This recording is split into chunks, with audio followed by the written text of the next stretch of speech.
My 5 tips if you want to become a dog groomer. Now, if you shop through any of the links in the video description below, I will get a commission at no extra cost to you, and by subscribing to the channel, both will help. Thank you. So my 5 tips for becoming a dog groomer. I've got a dog grooming salon down the road. I'd just rather do the video here at home, and the dogs would rather be sat at home as well. So I've got 5 tips. Number 1, if you want to become a dog groomer, go on a hands-on dog grooming course. I'm not going to recommend any courses to you, but go on a hands-on dog grooming course. You can learn anything online, but in this instance, you need hands-on, and then once you've got your ideas of how to groom, you can learn online, breed specific. You can learn online. There's lots of people. I've got a video for English setters, you'll find. Your border terrier hand stripping. Bits and bobs, from other people, breed specifics, but you do need to get hands-on. Hands-on experience, hands-on grooming course, in my opinion. It's the same, dog grooming, once you've been taught the basics, like going on your driving lessons. You'll go on your driving lessons, you pass your test, and now you're actually going to learn how to drive. If you've passed your driving test and can drive, you'll understand what I mean. It's the same with dog grooming. You can go and learn what will be the basics on a course, but then once you've got clients coming in, you're now going to actually become a dog groomer. Number 2, get some experience working with dogs, however that may be. If you've never had a dog before and you want to become a dog groomer, that is fine. You can do anything, you can learn anything. But I do suggest, whether that be go and walk next door's dog, go and volunteer down the rehoming centre, some experience is really going to help you, that is, with dealing with the dogs. Because, well, we're going to come to number 4. It's not just about cutting. It's not just about cutting and clipping and styling the dog. There's a whole lot more to it, if you want to become a dog groomer, than knowing that breed of dog is trimmed that way and that breed of dog is trimmed that way. A whole lot more to it. But I say, it's possible. And if you've never had a dog, you'll see as we come through, there's a whole lot more to it. So get some experience. However it may be. It might be a lady down the road who shows dogs, or a man down the road who breeds some dogs. Can I come and help you on a Saturday morning, or, can I take your dogs for a walk? Just something, so you're getting experience with different dogs. You might realise you don't even like dogs. You might, or think, oh my God, this is it. I've got a lad next door, 18 years old. They've never had a dog. He absolutely loves dogs. His mum won't let him have a dog, and you can tell he is brilliant with dogs. And he'll go and walk next door's dog, he'll stroke my dogs. You can tell he really, really wants to work with dogs. And that's fine. And people can pick that up when you're good with dogs, and they will let you. They will let you, especially if you're going to go and walk someone's dog for free. They will, if they trust you to do it. I'll go and have, there's ways of working with dogs, getting some experience. Number 3, learn a little bit about dog behaviour. You don't need to become a dog psychiatrist or a dog trainer. Just understand a dog is a dog. A dog is a pack animal. A dog wants to be top dog. Watch a pack of dogs. You don't need to watch fighting dogs like pit bulls. But a dog wants to be top dog, basically. You've got a family pet, dog, within a family of 4, mum, dad, 2 little kids. That dog, if dad's not in charge, the old-fashioned way, dad's got the dog. If dad's not top dog, that dog is going to take the piss, basically. That's what's going to happen, depending on the breed of dog. It's so massive, dog behaviour, and it'll follow through into the grooming. So basically, learn a bit about dogs, dog behaviour. How do dogs react to certain things? It's a massive thing when it comes to grooming. You might be able to do that dog like that and that dog like that, but when you get that dog on the table growling at you, what are you going to do? What are you going to do? You're going to back off. You backing off, what's that going to do? What are you actually doing if you study a pack of dogs? If you study a pack of dogs, you'll realise doing that, you know, going towards its leg, is over. And why is the dog, you know, there's too much to explain on a video of why a dog is going to act the way it does. And different reasons why a dog might growl at you. It might be absolutely frightened to death. Frightened to death. So you're going to approach it in a different way. You're going to give the dog space. Trying it on. It wants to be top dog. He's already trying it on at home and he's getting away with everything. You can nail that in 5 minutes. 5 minutes if you know what you're doing. But if you're going to be hesitant, you're going to be like the people at home. Well, he doesn't like that and he doesn't like that. Let's get it, but yeah, let's give you a sausage. He's a good boy. Worst thing you can do. Dog might mean business. You get a dog like that, do you want to take it on? Ring the owner, come pick the dog up. The dog might actually be in pain. Dog might be in pain while he's growling at you. Has he got a bad leg? Has he got arthritis? You know, you're going to gain experience as you go along, but a dog is a dog. And a dog as a whole, if you write the word dog, when it comes to behaviour, it's going to depend on breed type, you know, the type of dog it is, to how the dog is going to react. It's not just A, B, C, D, E. Behaviour works like that. So understand, to start with, the dog is a pack animal. Work from there, just learn a little bit.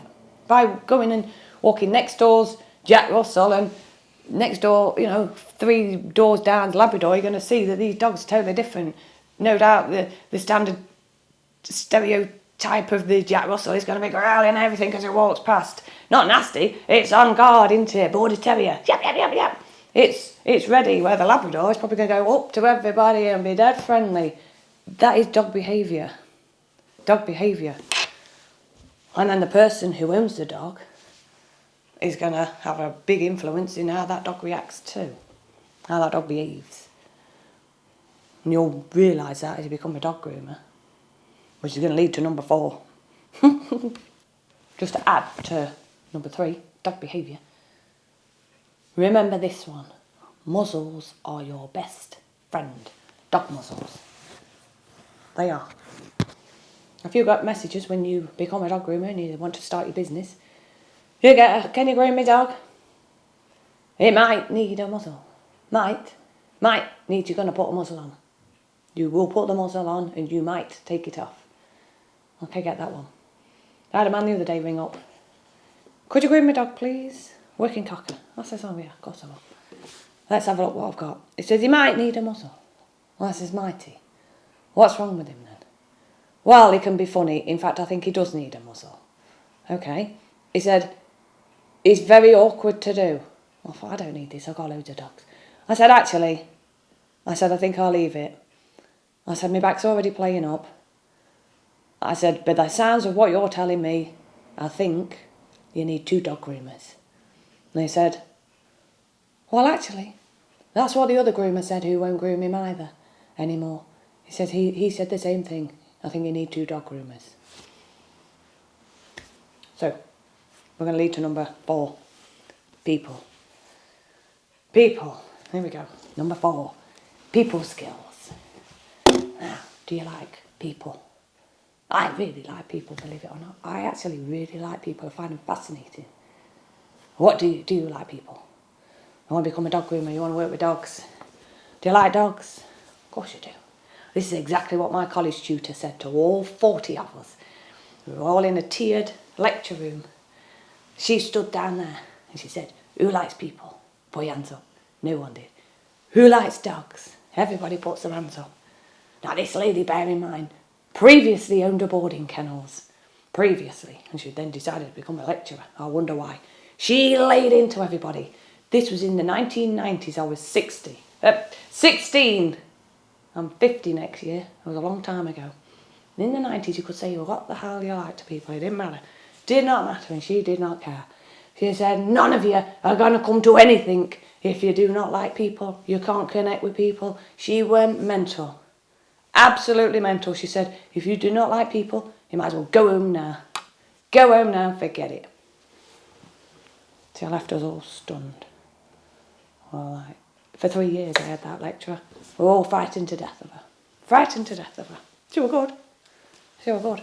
Never did understand. Till I had my own businesses, working with dogs. I fully understand where she was coming from that day. Fully understand. So where were we? People. People skills. The dog owner. You want to become a dog groomer. You need to understand the dog owner. We've got full spectrum here. Full spectrum of emotions. When it comes to dogs and dog owners, times it by 10. The emotions, how they run, high and low. I don't need to be a psychiatrist. It does help. It does help. Yeah. I'm not. No. Understand the people. If you hate people, I gotta hate people. I want to work with dogs because I hate people. Well, you need to have a little bit of this. A little bit of understanding.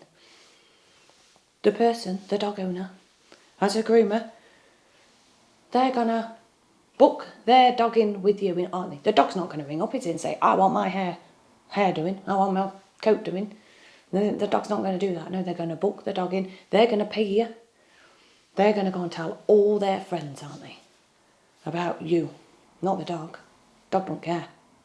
You can say whatever you like to the dog. It does not understand. It understands the tone of your voice, the dog. The tone of your voice. Don't understand a single word you say. That's back to behaviour. What was that? Number 3. Back to behaviour, that one. Now get this. Write this down. Write this one down and come back to it in a few years. If you've become a dog groomer, you set up a business, it's going wrong. This is the key. Number 1, it's their dog, not your dog. It's their dog. Number 2, no one in the whole world has got a dog like their dog. Their dog is their dog. They know exactly what they want with their dog. They do. And number 3, when they walk through the door, ring up for grooming. All you've got to say is, what would you like doing with your dog? That's it. They're not going to think you're incompetent. Well, you're the groomer. You should know. I do know.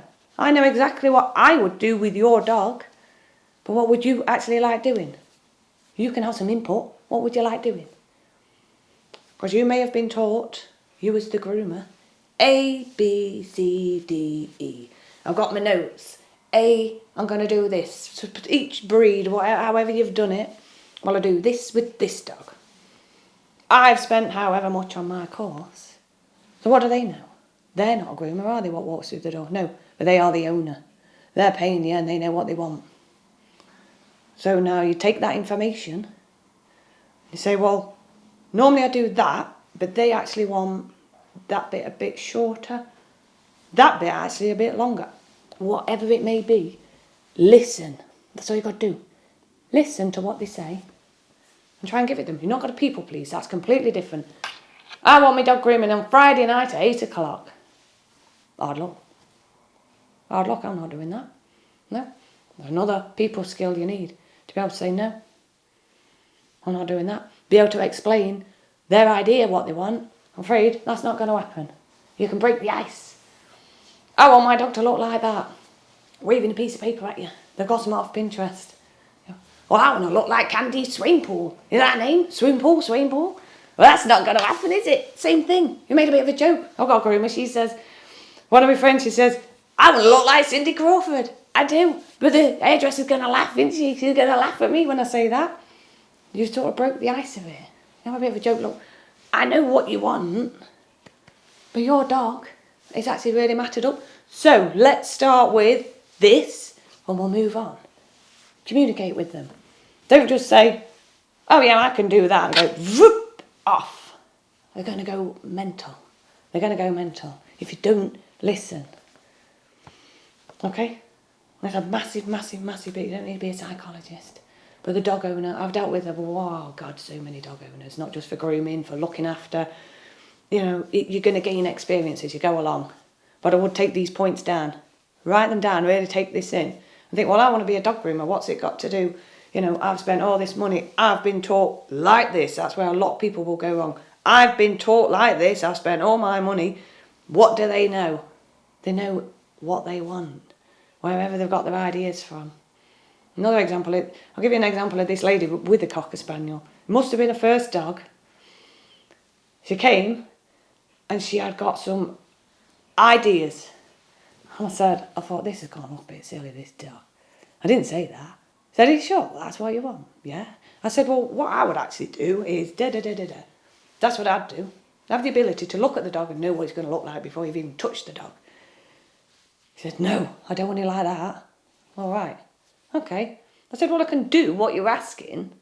So I'm not quite sure it's going to look right, but your dog's coat is actually going to grow quite quick. So let's do what you want. Did what she wanted. She came back. You could tell on her face she's thinking, that doesn't look right. I says, I can tweak it up a bit if you want. No. I said, that's what you wanted though, isn't it? You wanted that like that, that like that, that like that. She goes, oh yeah, I did. Oh yeah, that you've got what you asked for. I said, we can change it next time if you want, or do it now. No. That is what I asked for. Oh, no, it is. That's exactly what you asked for. The dog looks silly, I know. Right? What about my reputation? Anyone in the right mind is going to say, did you ask for that?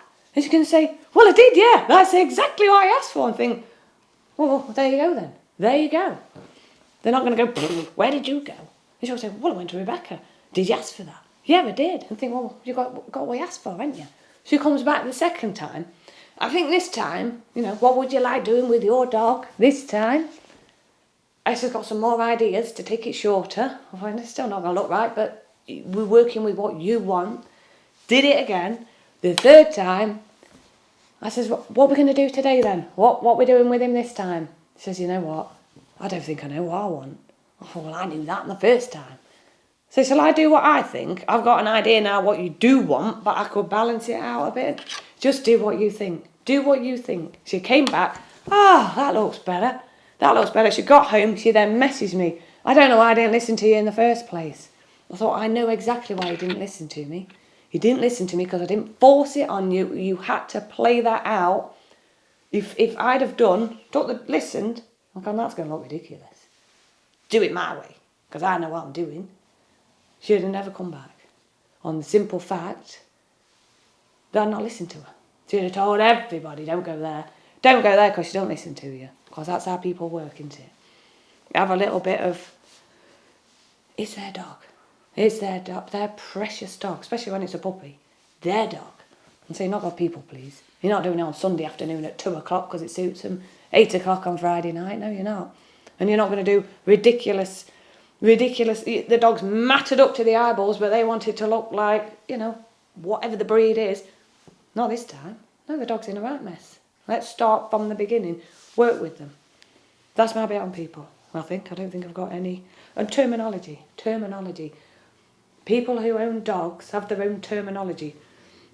I.e., dog terminology, you've got your feathers on the dog's legs. You've got feathers, you've got the pasterns, the hocks, the points of the dog. They don't know that. They have no clue. I had a lady come in, but she didn't come in, she sent the husband, which is even worse. Somebody's dog, right, it's the wife's dog, and the husband brings it. And she wants the wings cut in like this, she wants the mane. Well, what the hell are the wings? I said, explain to me what the wings are. The wings? Were they like the feathers? I thought, how the hell? She then writes, oh God, you've really got to work them out to what they want. Ask the questions to them. They're not going to think you're incompetent. I said, they are the feathers. They're not wings. He was like, oh, whatever I do. I thought, I'm not doing whatever. She knows what she wants. He's not bothered. All he's done is brought the dog. You have to be very, very, very careful with the dog owner. You do. That's my tips for you if you want to become a dog groomer. So I'm afraid if you do want to go and work with dogs because you hate people, no. Have a good think about that one. Okay. Links below to all the equipment I use and the dog grooming website and any other bits and bobs.